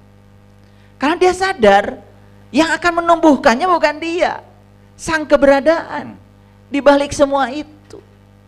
Karena dia sadar, kamu yang menanam, aku yang menumbuhkan. Karena tidak sabar, buka lagi tanahnya, buka lagi tanahnya, malah mati. Nah sudah tumbuh, nih bijinya sudah keluar. Dia ingin cepat mendapatkan biji yang sama. Ditarik-tarik aja setiap hari, mati. Nah ketika dia menarik, sebenarnya dia sedang mengikuti ego. Karena ego itu ingin cepat berbuah, ingin cepat dapat hasil. Betul nggak? Kalau perlu nyogok, kan gitu ego. Betul nggak? Untuk memuluskan ekspektasinya supaya cepat tercapai. Apa yang terjadi ketika pohon ditarik-tarik? mati. Padahal alam semesta ini ya punya alurnya sendiri, punya flow state-nya sendiri, punya jalurnya sendiri, punya jalannya sendiri. Ya sudah, ikuti saja. Makanya jangan menunggu. Nah, supaya tidak menunggu harus sabar. Apa sih sabar itu? Saya tanya orang-orang yang bilang harus sabar, ternyata nggak ngerti juga. Sabar itu bukan tentang menunggu, tapi sabar itu bersikap saat menunggu sampai tidak terasa kalau kita sedang menunggu. Ulang ya. Nih, saya mau kajian jam 1, kalian jam 12 di sini. Nggak usah nunggu jam 1. Bersikap saja. Kan tadi bersikap itu kendali kita. Bersikap saja supaya dengan sikap kita itu kita tidak merasa sedang menunggu. Apa itu? Ya sudah, ya ngobrol dengan teman-teman tentang yang positif, atau membaca artikel atau baca buku, apa saja, sehingga tidak merasa sedang menunggu. Itu sabar. Sabar itu begitu. Bukan jam 1, pokoknya sabar, diam aja sambil marah-marah ya, sambil kesel, pokoknya sabar gitu aja. Itu nggak sabar ya. Orang yang seperti itu ya pasti tensinya akan naik. Karena orang yang menunggu selamanya akan merasa menunggu. Itu, silakan ada pertanyaan lain. Ya. Itu ya, ayah bunda sekalian, Pak Yanto tadi yang bertanya. Jadi kita harus jeli. Ternyata harus jeli. Itu tipis antara pikiran dengan intuisi, dan intuisi datangnya hanya sekali. Oke, makasih ayah Anda. Bapak Ibu sekalian, ayah bunda sekalian, masih ada pertanyaan lagi? Oke.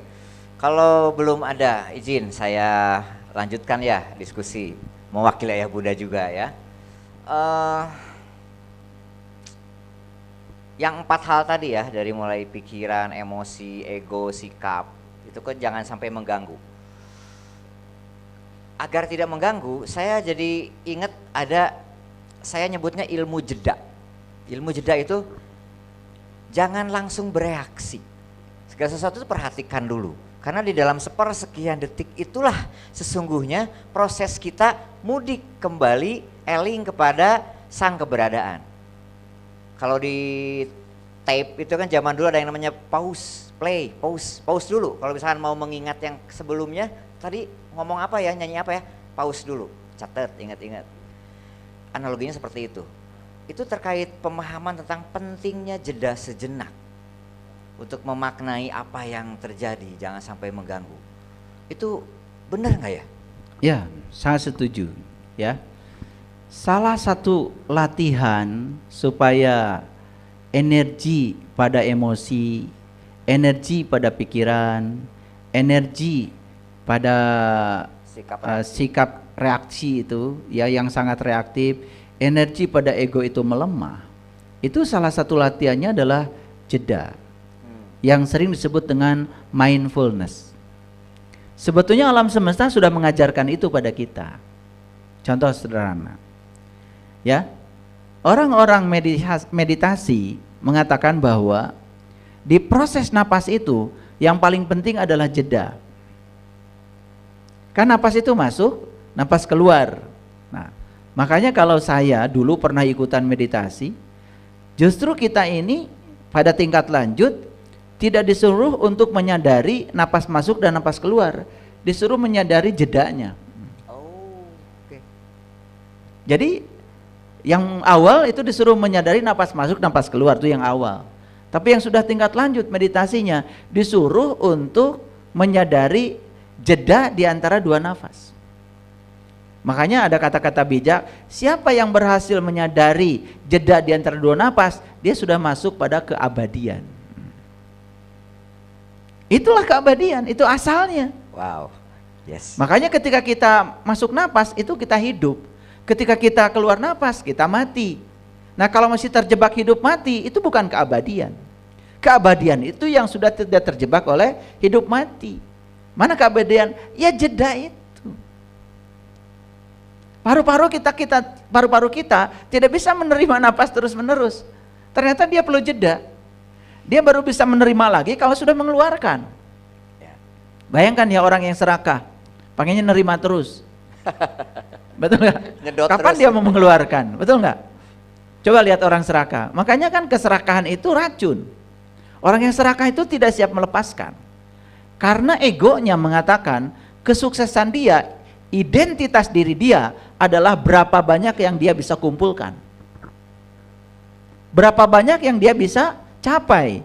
Bukan berapa banyak yang dia bisa lepaskan. Dan dikiranya melepaskan itu suatu kekalahan.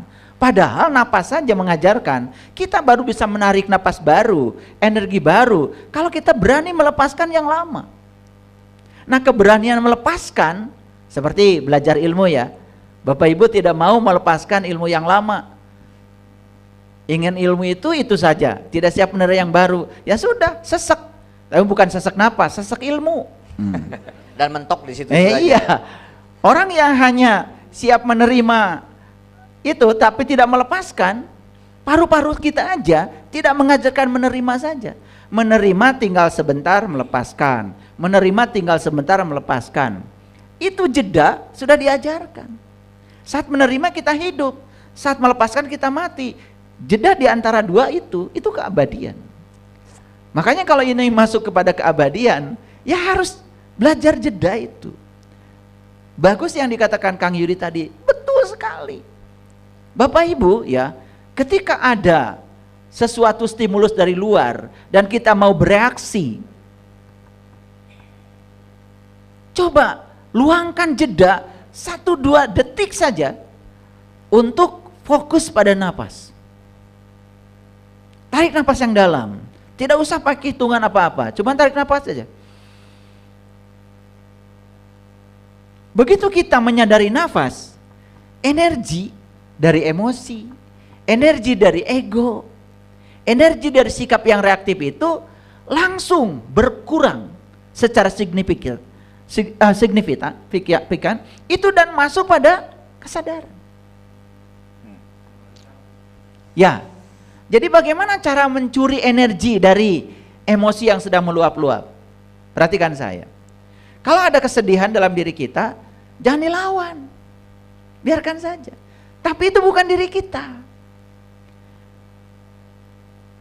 Ditonton aja ya? Ditonton saja.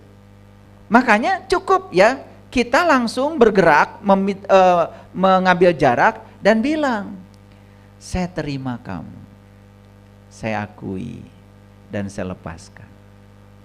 Saya terima kamu, saya akui dan saya lepaskan. Itu langsung energinya itu dirampas oleh sang kesadaran. Jadi Rama sudah kembali sukses mengambil Sinta dari Dasamuka dari Rahwan. Nah, terkadang memang ya di dalam cerita Rama dan Sinta itu kan ada kehadiran Hanoman tuh.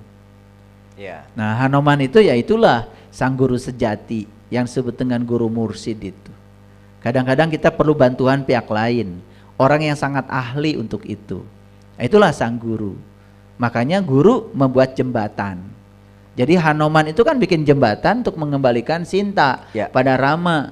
Bukan hanya dibantu oleh Hanoman, tapi dibuatkan jembatan ya untuk mengambil ya Sinta yang dikuasai oleh Rahwana itu. Dan ternyata berhasil. Barangkali kalau di Islam Kang Yudi ada yang namanya jembatan Shirathul Mustaqim. Ya. Nah, jembatan Shirathul Mustaqim itu rambut dibelah 7. Makanya siapa yang sudah bisa mengendalikan yang 7? Dia sudah bikin jembatan itu. Coba, jujur ya, pikiran kita ini ribut, kan dari mana? Kan dari yang 7. Dari 2 telinga kita ada informasi diproses, ribut. Betul nggak? Dari 2 mata kita masuk ke pikiran, diolah, ribut. Betul nggak? Riuh lagi. Ya, ada bau-bau atau wangi-wangi apa saja dari hidung masuk ini ribut. Betul nggak? Belum lagi yang dari sini, ini paling banyak. Betul nggak? Iya, ribut di sini. Nah, keributan itu ternyata berasal dari ya panca indera kita. Nah, ketika panca indera ini dicoba untuk dikendalikan, Makanya kenapa orang tua kita bilang itulah Shirathul Mustaqim. Rambut dibelah 7. Rambut itu kan simbol. Simbol, karena rambut itu yang paling dominan di kepala. Betul nggak? Iya. Bukan rambut dibelah 7 kemudian rambut benar-benar dibagi 7. Kan leluhur kita nyuruh mengendalikan, coba kendalikan yang 7 supaya pikiranmu adem. Nah, tentu saja untuk yang selanjutnya harus belajar. Tetapi di tingkat awal, untuk awam, untuk orang awam, coba sadar aja bahwa sebetulnya keributan dan kebisingan pikiran, sehingga kita tidak mendengarkan suara kebenaran dari kesadaran sang keberadaan, itu kan keributannya berasal dari yang 7 itu yang disebut dengan panca indera. Betul apa tidak? Iya kan? Makanya kenapa kita harus sering-sering pejamkan mata. Kenapa kita disuruh untuk tarik napas dan tahan? Betul nggak? Kan itu sebetulnya latihan-latihan sederhana untuk mindfulness, supaya menyadari sang keberadaan, sehingga kita bisa mengalami experience of being, bukan sekedar being. Pengalaman tentang keberadaan. Di situ pencerahan terjadi sebetulnya. Wow, luar biasa, sudah makin dalam lagi aja. Tepuk tangan dong. Ya, masih ada yang mau ditanyakan dari teman-teman, para sahabat di studio? Silakan. Ada? Belum? Oke, kalau belum ada, masih ada waktu ya, izin saya coba lanjutkan. Tadi dari saya cukup suka ini ya, memperdalam yang 4 hal tadi, karena itu emang tanda kutip godaan, gangguan yang harus kita selalu jaga. Jadi kita harus hafal banget nih terhadap tanda kutip musuh diri kita. Tapi di satu sisi itu tidak boleh dihilangkan, tidak mungkin dibunuh, tapi harus tanda kutip dikendalikan, diurus, dirawat gitu.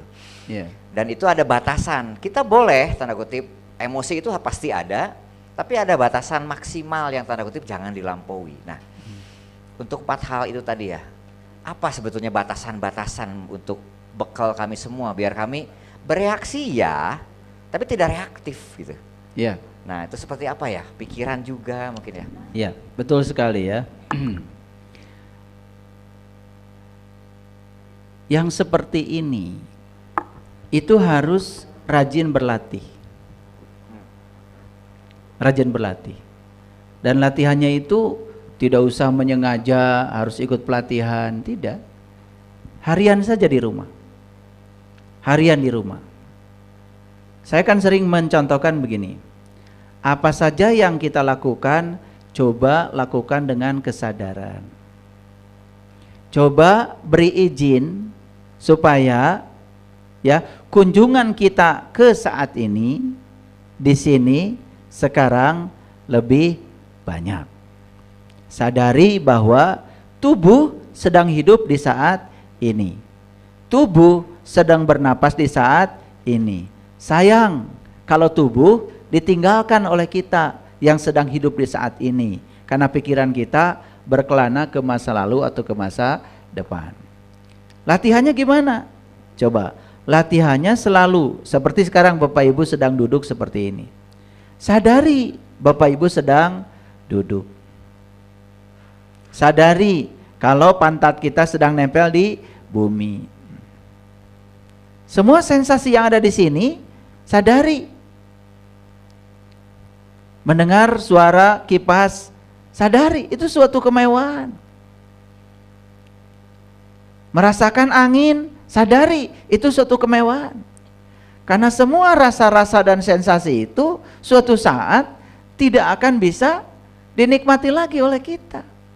Bahkan saat cuci tangan di wastafel, sentuhan air ke tangan kita, dinginnya air ke tangan kita, sadari.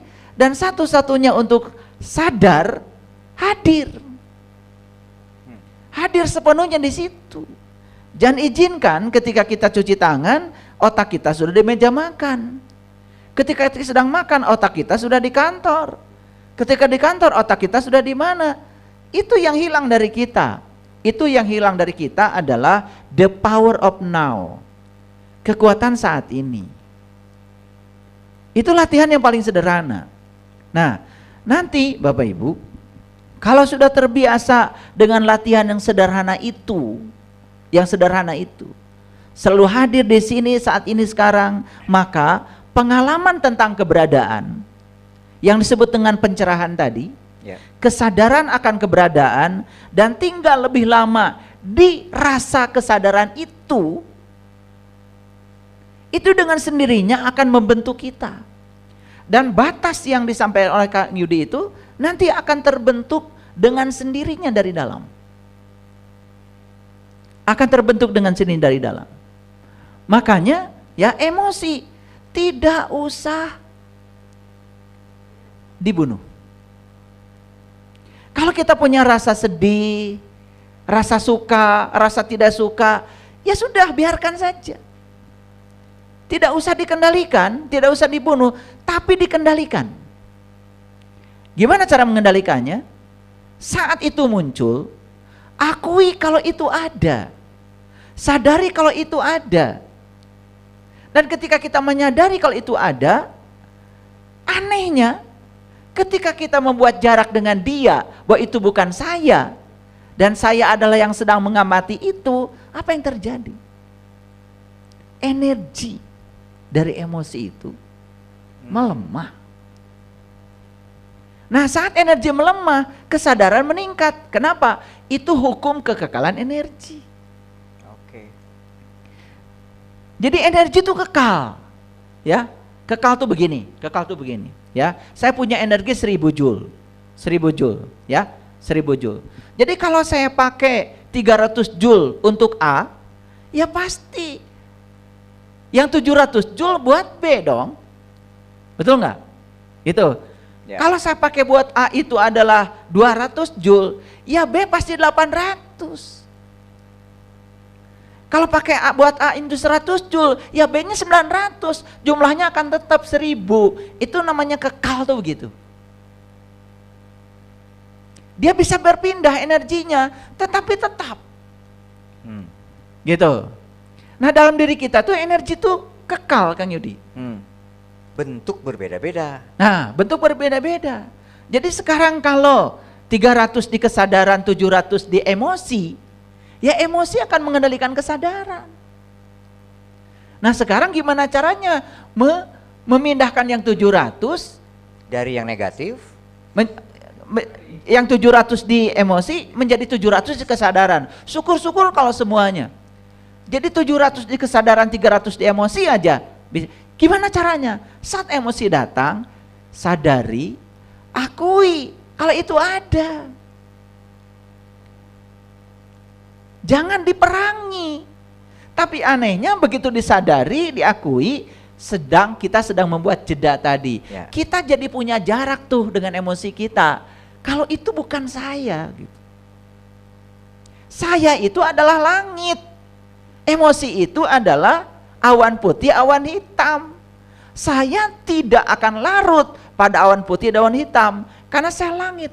Saya adalah langit tak ternoda oleh apapun. Ketika kita menjadi pengamat, kita sedang menjadi pengamat, berarti pengamat dengan yang diamati ada jarak. Saat ada jarak, apa yang terjadi? Itu energi yang 700 di emosi itu pindah, Kang Yudi.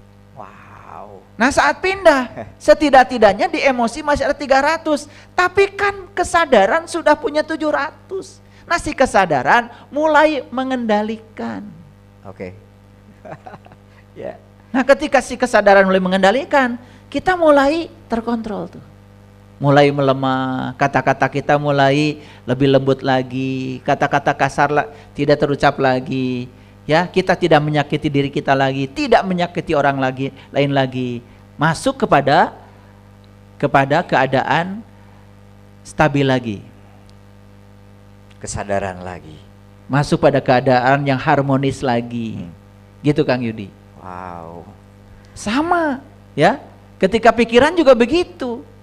Ya, baik sedang meditasi, tidak sedang meditasi, ketika pikiran sedang bicara, sudah dengerin aja. Tapi nggak usah dipercaya. Nah, kita itu ketika dia bicara, dipercaya.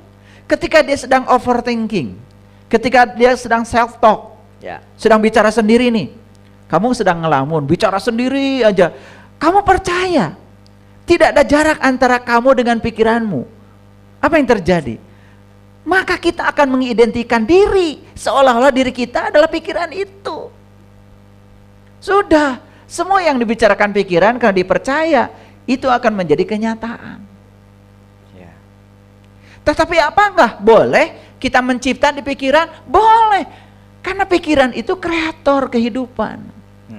Tapi kapan pikiran itu boleh diizinkan untuk berkreasi? Ketika dia sedang diberi cinta oleh kita. Cinta yang dimaksud adalah kekuatan positif. Ketika dia sedang mencipta dengan kekuatan positif, maka akan menghasilkan karya. Dan itu yang kita ingin. Makanya tidak boleh kita membunuh pikiran, tapi mengendalikannya. Nah, ketika kita mengendalikannya, semua yang terkendali kan jadi harmoni. Paham ya? Nah, jadi ini harus latihan Bapak Ibu. Latihan. Jadi latihan yang paling sederhana ya, lakukan hal kecil yang dilakukan terus-menerus setiap hari dengan kehadiran. Penuh kesadaran. Jadi kalau sedang bicara nih kayak saya, Kang Yudi, saya dari tadi tidak mau terpancing. Saya menyadari kalau saya sedang bicara.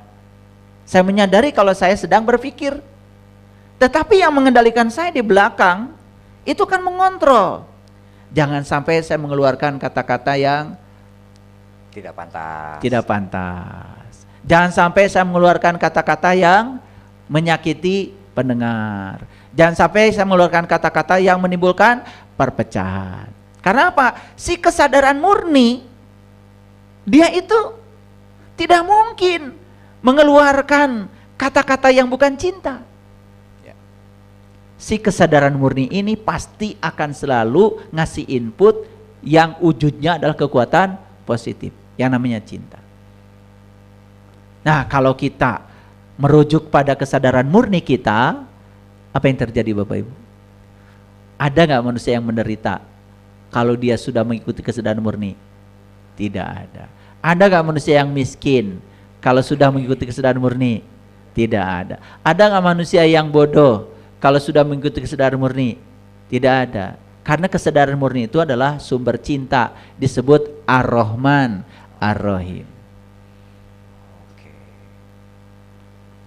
Jadi makanya kalau Allah mengatakan semua yang buruk berasal dari hasil tanganmu, tapi semua yang baik dariku. Ini harus dipahami juga. Ya. Karena selama ini kan kita, wah kok Allah begitu ya? Nggak fair. Nggak fair, betul nggak? Padahal hidup itu ada yang baik, ada yang buruk kan gitu. Yang baiknya diaku sama Allah, yang buruknya Kita. diserahkan kepada kita, ditemlehkeun lah bahasa Inggrisnya mah. Ya. Tetapi tidak begitu. Karena memang kita bisa buktikan sekarang. Contoh, ya. Ya. Halaman kita kotor. Ya, singkirkan aja kotornya, sisanya bersih. Jadi sebenarnya bersih itu ciptaan kita atau ciptaan semesta? Ciptaan semesta. Cuman bersihnya tertutup oleh kotoran. Saat kotorannya disingkirkan, bersih ada kan? Ya. Jadi bersih itu sekarang ada di mana-mana Bapak Ibu. Sudah disediakan semesta. Cuman sedang tertutup oleh kotoran. Singkirkan aja kotorannya, bersih ada.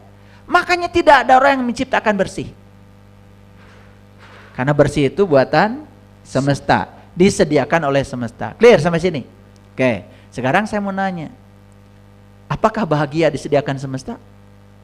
Disediakan. Ada nggak sekarang bahagia sekarang?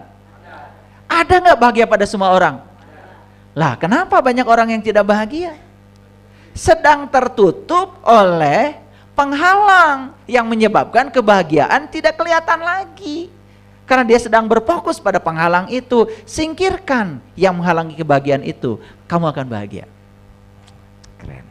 Jadi kalau kita kembali pada ayat innalillahi wa inna ilaihi rajiun, kata Allah, kamu tuh berasal dariku dan segera kamu pulang kepadaku. Ih, indah sekali. Ya. Jadi kamu tuh kata Allah asalnya bersih.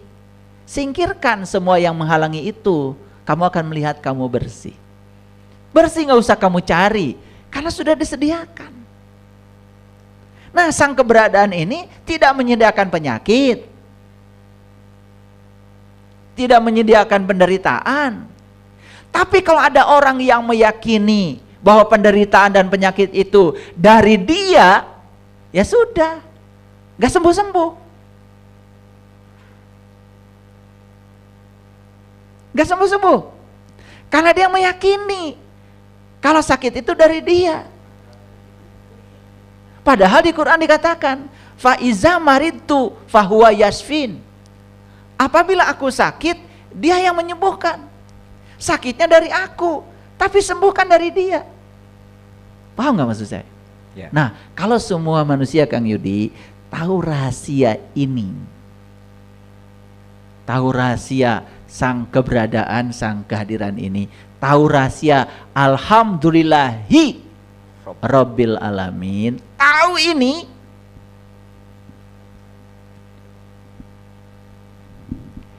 tidak ada orang yang menderita. Jadi kenapa ya orang-orang bijak itu kemudian berteriak-teriak di mimbar?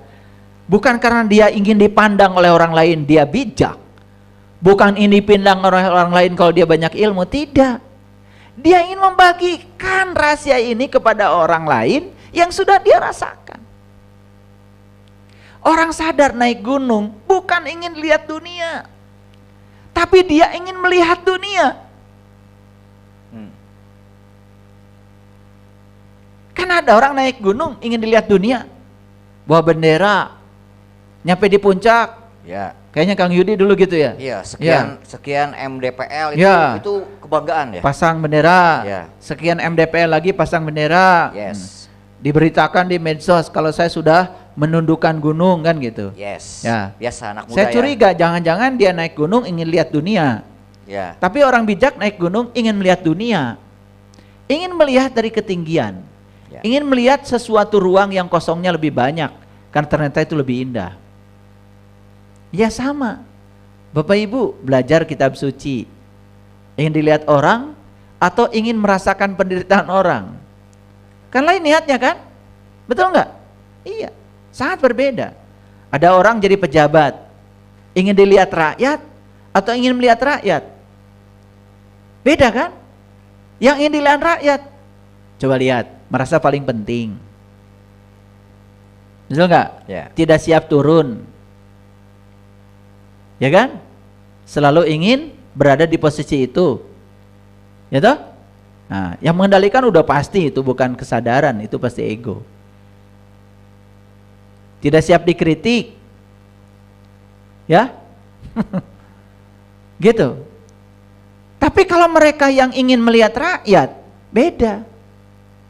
Dia setiap hari mengunjungi rakyat. Siapapun itu. Ya. Tidak dipilih-pilih. Ya. Mau pendukungnya nggak pendukungnya ya dia sudah jadi rakyatnya kan gitu. Betul. Kan tidak ada gubernur partai anu, nggak ada. Yang ada gubernur provinsi A, Ya. gubernur provinsi B, kan gitu. Betul. Dia tuh kan jadi gubernur satu provinsi, betul nggak? Bukan gubernur untuk pendukungnya. Udah nggak ada lagi. Nah kalau yang udah selesai, yang belum selesai biasa. Nah itu ego ya. Tetapi kalau dikendalikan oleh ego, perhatikan, pasti dampaknya akan selalu buruk.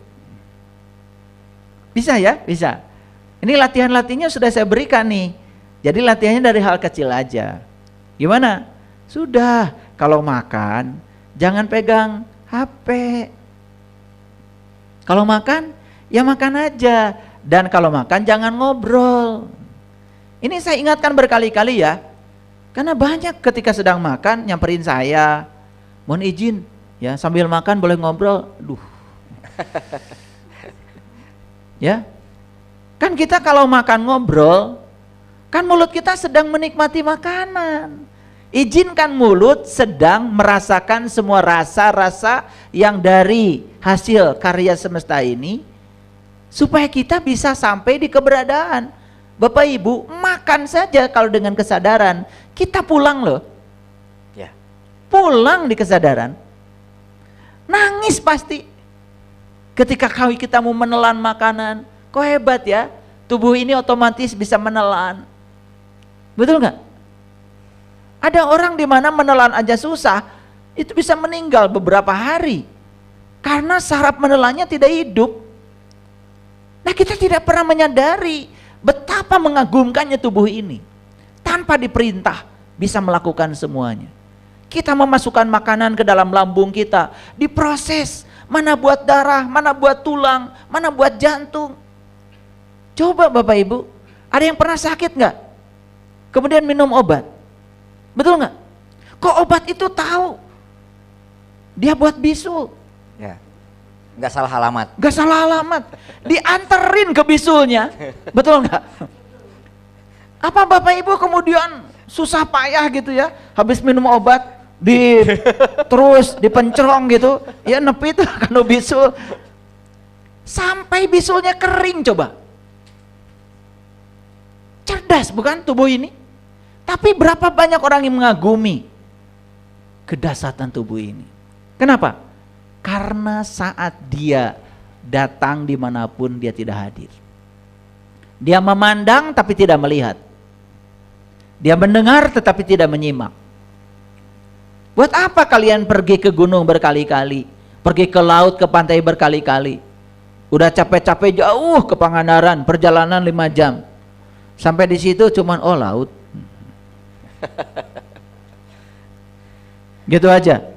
Langsung makan nasi timbal, kan gitu. Ya. Sampai kenyang. Kebanyakan makan jengkol, ngagoler. Betul nggak? Balik ditanya, sudah dari laut dapat apa? Nggak dapat inspirasi apa-apa. Padahal judulnya rekreasi.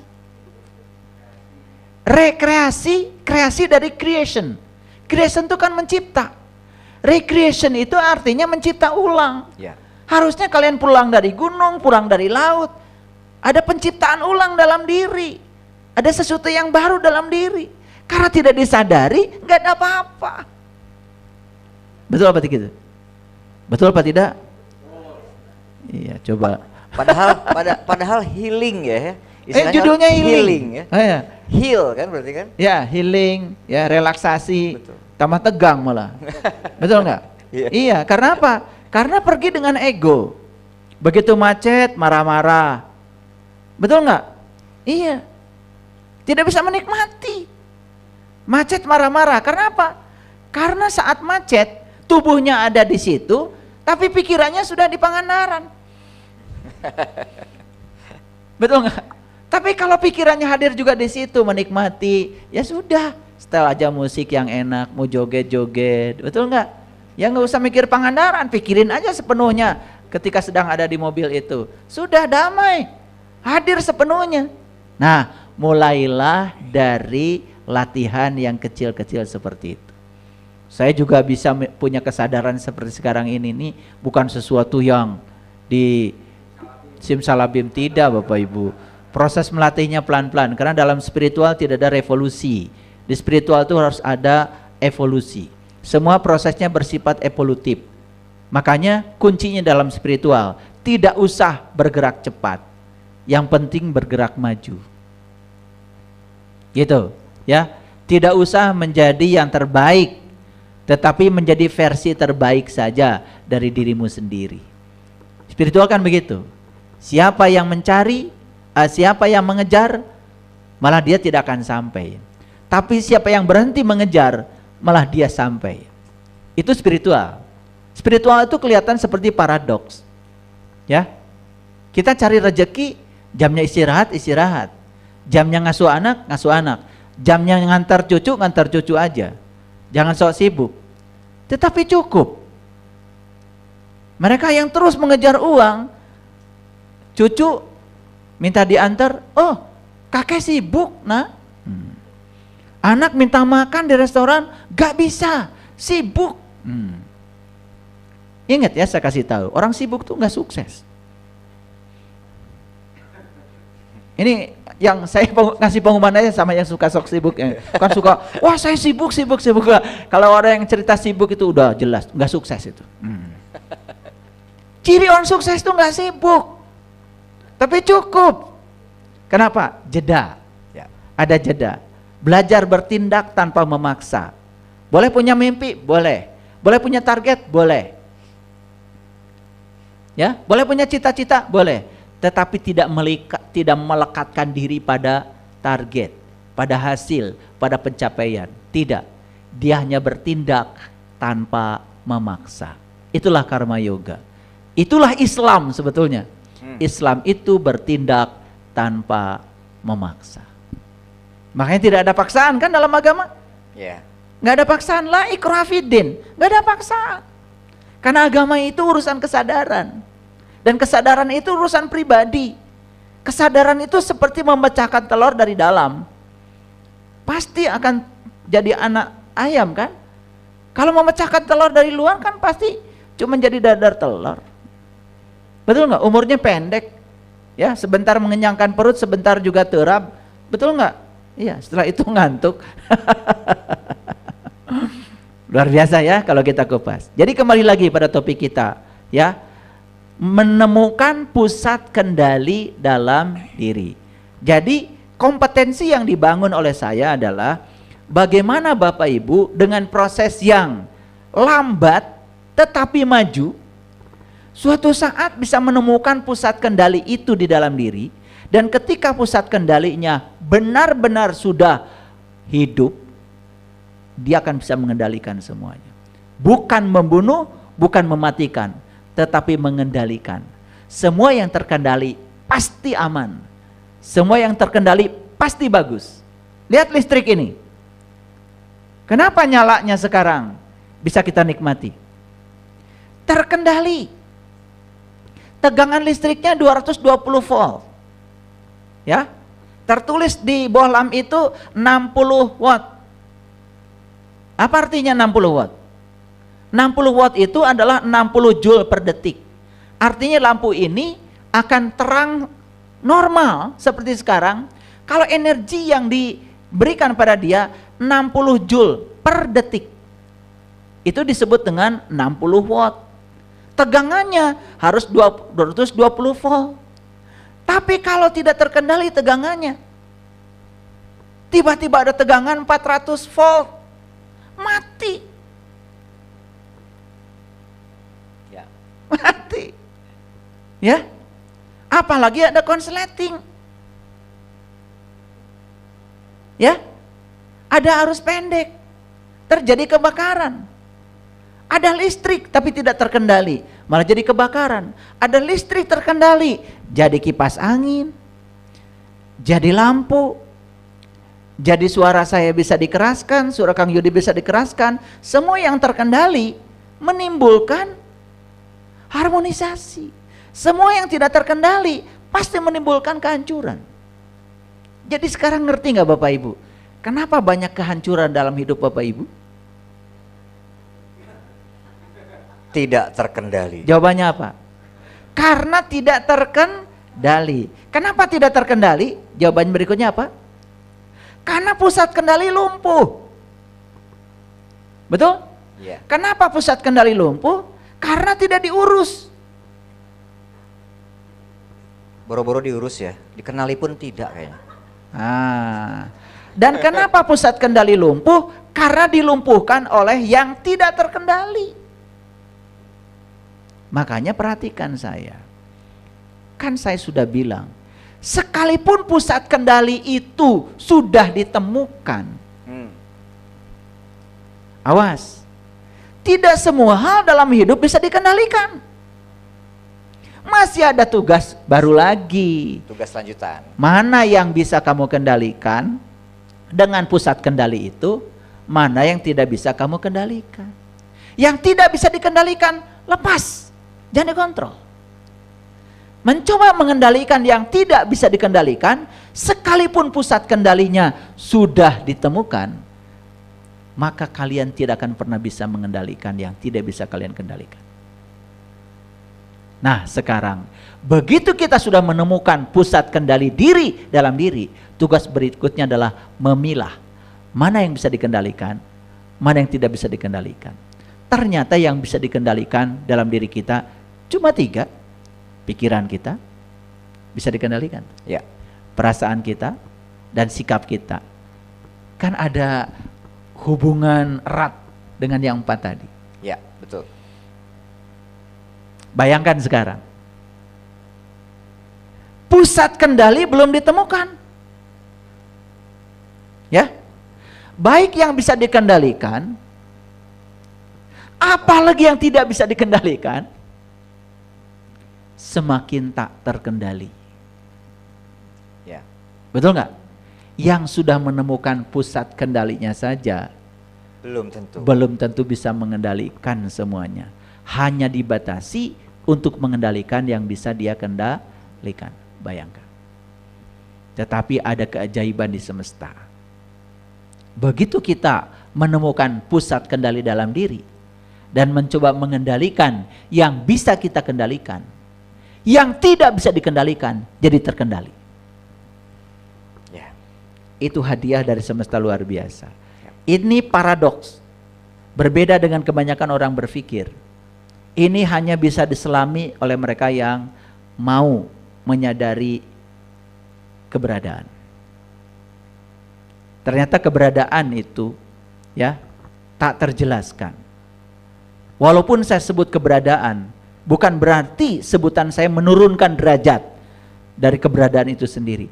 Saking tidak ada sebutannya, saya sebut aja keberadaan. Saking tidak ada sebutannya, di Quran disebut Robbil Alamin. Maaf Bapak Ibu, saya dulu pernah bertanya di pesantren, apa bedanya Allah dengan Rob? Karena di Quran kan kadang-kadang ada Rob, ada Allah. Ya. Betul nggak? Betul. Ada Tuhan, ada ilah. ada ilah. Saya nanya sederhana aja, apa bedanya Allah dengan Rob? Sederhana pertanyaan. Diusir malah saya. Dianggap pembangkang. Padahal pertanyaan itu datang dari kejujuran diri kan. Gitu. Gimana? Setelah saya jelaskan sejelas ini atau biasanya gini. Kalau mahasiswa saya selalu bilang kalau Pak Saiful ngajar terlalu jelas katanya malah jadi tidak jelas. Gitu. Ini terlalu jelas makin tidak jelas atau makin jelas? Oke. Tetapi bukan itu saja maksud saya. Setelah Bapak Ibu tahu kejelasannya, oh ternyata harusnya ya kalau saya tahu bahwa sang keberadaan itu sumber cinta, sumber cahaya, sumber keberkahan, kan harusnya tidak ada yang sebaliknya. Berarti yang sebaliknya itu murni karena ketiadaan dari keberadaan itu. Bukan keberadaannya tidak ada, karena dia tidak mungkin menghilang. Tetapi dia ada, cuman keberadaannya tidak disadari. Makanya menyadari keberadaan dan tinggal sepenuhnya dirasa berkesadaran di keberadaan itu, itulah pencerahan. Gitu Kang Yudi. Wow, terima kasih sekali Ayah. Utuh sistematis penjelasannya dari Ayah, dijelaskan dari apa sih yang disebut kendali dalam diri, kemudian bagaimana cara mengaktifasinya, kemudian apa saja yang harus dikendalikan, hal-hal apa yang mengganggu proses pengendalian itu, semuanya terpaparkan dengan sangat clear Ayah, terima kasih sekali. Nah Ayah Bunda sekalian, tidak terasa ini kita diskusi kajian dari Ayah sudah hampir 2 jam. Ada informasi nih sedikit bahwa kajian ngariksa ini rencananya akan ada lagi setiap 2 minggu. Jadi nanti 2 minggu ke depan di hari Senin insya Allah kita akan adakan. Dan juga informasi tambahannya tanggal 1 dan tanggal 2 selama 2 hari kita akan adakan lagi satu sesi yang keren juga ya, namanya sesi hidup yang menakjubkan dengan judul yang khusus ini, judul yang banyak sekali yang meminta Ayah ini, yaitu menjadi super magnet agar dirindukan uang. Jadi di sini kita harus hati-hati, bukan berarti kita tanda kutip materialistis, tapi segala sesuatu membutuhkan uang, tapi dalam urusan mencapai uang atau mendapatkan uang, kita harus dalam koridor-koridor yang bijaksana ya. Mungkin itu nanti yang akan Ayah Guru jelaskan kepada kita. Jadi itulah kajian ngariksa pada siang hari ini. Sebelum saya tutup, Ayahanda mohon ada satu quotes, dua quotes untuk kami semua. Baik, terima kasih banyak Kang Yudi. Banyak manusia yang mengalami kegagalan untuk membangun hubungan. Baik hubungan dengan dirinya, hubungan dengan sesama, hubungan dengan alam, dan hubungan dengan keberadaan itu. Kenapa? Karena dia tidak mau berusaha untuk mengenal siapa dirinya. Jadi sepanjang kita tidak mengenal siapa diri kita, sejatinya diri kita, asal muasal diri kita, sepanjang itu kita akan selalu mengalami hambatan dalam hubungan. Hambatan pertama, dengan diri sendiri saja kita tidak bisa berhubungan. Hablum minan nafs kita gagal. Yang kedua, hablum minan nas, itu pasti. Karena semua orang yang gagal membangun hubungan dengan manusia, itu karena dia gagal membangun hubungan dengan dirinya sendiri. Dan yang ketiga, dia akan gagal juga membangun hubungan dengan alam.